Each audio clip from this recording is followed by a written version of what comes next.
Сәлем менің сүйікті оқырмандарым, сіздермен бірге квашеная капуста, яғни тұздалған 40 қабат дайындайтын боламыз.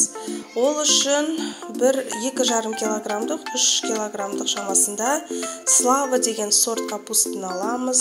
Бұл капуста қаттылау, қалыңдау болып келеді, сақтауға да өте жақсы.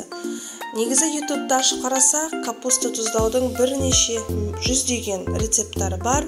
Мен де әртүрлі рецепті қолданған болатынмын, бірақ осы рецептпен жасағасын маған капустаның күтірлеп тұрғаны, дәмі өте жақсы ұнады, сондықтан сіздермен бөліскелі отырмын.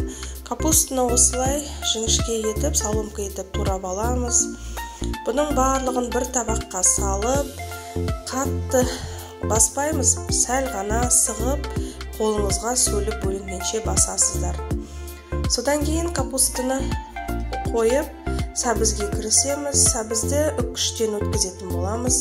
Енді сіздің қолыңызда қандай үккіш, корейский теркадан да өткізсеңіздер болады. Мен осылай өткізіп алып, капустаның бетіне салдым.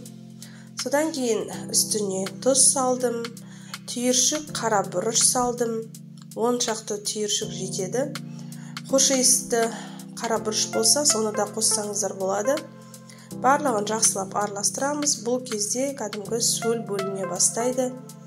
Содан кейін алдын ала тазартып жуылған банкіге капустаның барлығын саламыз. Банкіні содамен жуып алсаңыздар болады, жақсылап. Енді содан кейін капустаның барлығын ішіне жақсылап салып, астыңғы жағын тығыздап, орталарына лавр жапырағын салып отырамыз. Енді лавр жапырағын ұнатпайтын болсаңыздар, қоспасаңыз да болады. Тұздың өзі бұл капустаға керемет маринад болып саналады. Міне барлығын жақсылап салдық, лавр жапырағын қостық, бетіне тағы барлық капустаны саламыз. Және табақтың астында аздаған сөлі қалады, сол сөлін өзіне құйып, тығыздап басып, бетін капрон крышкамен жауып қоямыз.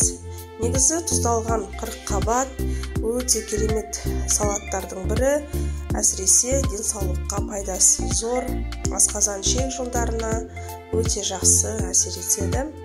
Винегрет салатына қосып жесеңіздер де болады. Өзінде пиязбен май қосып аздап солайда қойсаңыз болады. Барлығына ұнары сөзсіз. Енді осылай барлығын салып, бетін жауып, бөлме температурасына 3 күнге дейін қойсаңыз болады. Бірақ бір күннің ішінде 2-3 сағат сайын бірнеше рет ағашпен түбіне дейін жеткенше газын шығарып отыру керек. Сол кезде ғана капустаңыз өзінің күтірлеген қалпын жоғалтпайды. Міне көріп тұрғандарыңыздай осылай барлығын ағашпен түбіне дейін тесіп шықтым және бетін жауып бірнеше күнге қоямын. Егер менің рецептім ұнаса, каналыма тіркеліп, лайк басып